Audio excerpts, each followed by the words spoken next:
नमस्कार, मैं रवीश कुमार।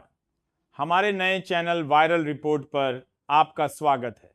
सबसे पहले वीडियो को लाइक और चैनल को सब्सक्राइब कर दें। क्या आपने कभी किसी राजा को सत्ता के सिंहासन से उतरकर कटघरे में खड़े होते देखा है?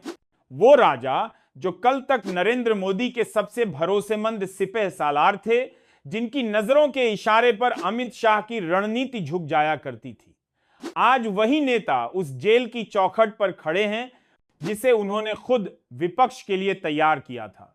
जो खुद को कानून से ऊपर समझते थे, आज उन्हीं के खिलाफ कानून दस्तक दे रहा है। राहुल गांधी ने जब असम की धरती से हुंकार भरी, इस मुख्यमंत्री को जेल जाना पड़ेगा, तो यह सिर्फ एक चुनावी जुमला नहीं था, यह एक राजनीतिक अल्टीमेटम था जो दिल्ली की दीवारों तक गूंजा।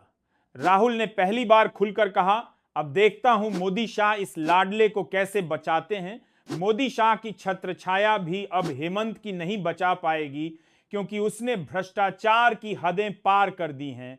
हेमंता का इस पर जवाब भी आया, लेकिन उसमें ना गर्जना थी ना दंभ, सिर्फ एक डरा हुआ ट्वीट था जिसमें राहुल को जमानत पर चलने की याद दिलाई गई। लेकिन इस बार जनता ने वह ट्वीट पढ़ा नहीं, महसूस किया कि सत्ता के दरबार में आज डर ने दस्तक दी है। राहुल गांधी ने सिर्फ हेमंता को नहीं ललकारा, उन्होंने मीडिया को भी आईना दिखाया। कहा, अब यह मीडिया मित्र नहीं रहा, अब यह सिर्फ अडानी, अंबानी और हेमंता की चमचागिरी करता है। और यह बात सिर्फ सीमित नहीं रही। बिहार में तेजस्वी ने मीडिया के सूत्र को मूत्र कहा और अखिलेश ने दैनिक जागरण को सिरे से नकार दिया। विपक्ष अब गोदी मीडिया के खिलाफ आर पार की लड़ाई के मूड में है। सवाल उठता है, अगर हेमंता वाकई बेगुनाह हैं तो सरकार चुप क्यों है, और अगर गुनहगार हैं तो कार्रवाई क्यों नहीं हो रही? यही वह कसौटी है जिस पर मोदी सरकार की साख, नैतिकता और नीयत की परीक्षा होने जा रही है। अगर यह गिरफ्तारी होती है तो एक चहेते मुख्यमंत्री की नहीं, पूरे सिस्टम की हार होगी। वो सिस्टम जिसमें ईडी, सीबीआई और इट विभाग सिर्फ विपक्ष के लिए जिंदा हैं और अपनों के लिए गूंगे बहरों का ड्रामा करते हैं।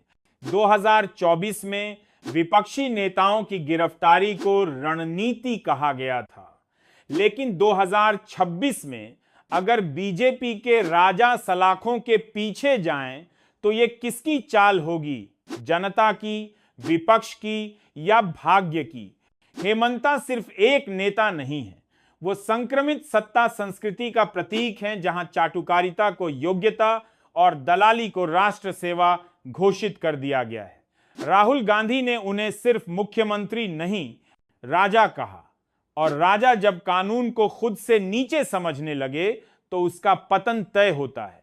दिल्ली से जो खबरें आ रही हैं वो कहती हैं कि मोदी शाह अब हेमंता से खुद को अलग करने लगे हैं।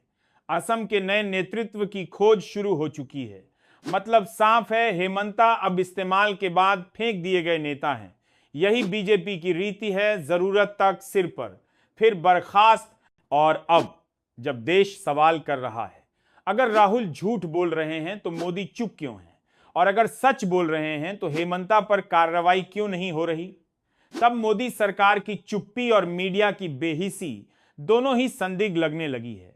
राहुल गांधी ने बयान नहीं दिया, उन्होंने सत्ता के दरबार में बम फोड़ा है। अगर अब हेमंता पर शिकंजा कसा तो उसके धुएं से सबसे पहले मोदी की छवि धुंधली होगी, क्योंकि जनता पूछेगी, जब इतना कुछ पता था तो टिकट किसने दिया, प्रचार किसने किया और चुप्पी किसने साधी? राहुल पीछे नहीं हटेंगे और देश अब चुप नहीं रहेगा। वो लाइन जो कभी महज तंज समझी गई थी, अब देश की चेतना बन चुकी है। ना मोदी बचा पाएंगे, ना शाह,